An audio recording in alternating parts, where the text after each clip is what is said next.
মানুষের মধ্যে এক ধরনের আশা ছিল যে বাংলাদেশের পরিবর্তন হবে বা বাংলাদেশের জনগণ তাদের ভিতরে এক ধরনের পরিবর্তন আসবে।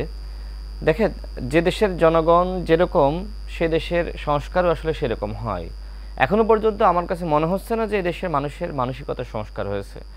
আপনি যদি ওই যে পুস্তকের সংস্কার গ্রহণ করার মতন মানসিকতা অর্জন করতে না পারেন, তাহলে ওই পুস্তক দিয়ে আপনার কোনো উপকার হবে না, প্রকৃতপক্ষে ওই পুস্তকের কোনো বাস্তবায়ন হবে না। তো বাংলাদেশের মানুষের আসলে ওই ধরনের মানসিকতার সংস্কার আমার এখনো পর্যন্ত মনে হয়নি যে সেটি আসলে তারা ধারণ করতে পারছে। যে কারণেই ফিলিস্তিন ইস্যু বা আপনার ফিলিস্তিনের নাগরিকদের উপরে যে ধরনের হত্যাযজ্ঞের ঘটনা ঘটেছে, এরপরে বাংলাদেশের জনগণ প্রতিবাদে নেমেছে। কিন্তু একটি পক্ষ এবং গোষ্ঠী তারা কী করলো, তারা বাটা শোরুম, কেএফসি সহ বিভিন্ন জায়গায় তারা হামলা চালিয়েছে। এই যে বাটা জুতা চুরি করে নিয়ে গেল, এমনকি তারা এরপরে আবার দেখেন কতটা তাদের মানসিকতা, যে তারা বিজ্ঞাপন দিয়েছে, পায়ে ছোটা হচ্ছে এজন্য বিক্রির বিজ্ঞাপন দিয়েছে।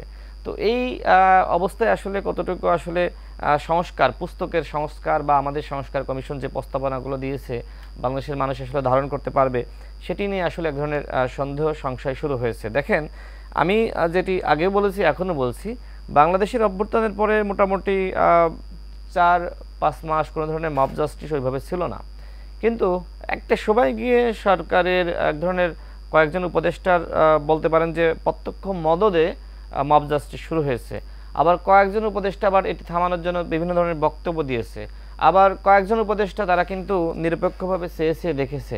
তো এই হচ্ছে অবস্থা। সরকার যে মব জাস্টিস, মানে সরকারের কয়েকজন উপদেষ্টা যে মব জাস্টিস শুরু করলো, তারা কিন্তু এখনও থামাতে পারছে না। একের পর এক মব জাস্টিস। গতকাল যেটি হয়েছে আমি মনে করি এটিও আসলে সেই ধারাবাহিকতা। সুতরাং এই অবস্থায় আসলে বাংলাদেশের ভবিষ্যৎ কি?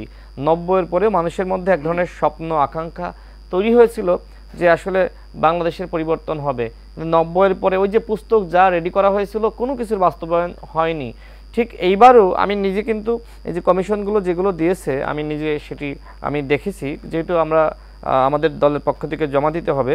তো সেক্ষেত্রে অনেক সুন্দর সুন্দর জিনিস যেমন আছে, আবার ঠিক একইভাবে বাংলাদেশের বাস্তবতায় অবাস্তবায়নযোগ্য, মানে বাস্তবায়ন সম্মত না, এরকম অনেক প্রস্তাবনা কিন্তু রয়েছে।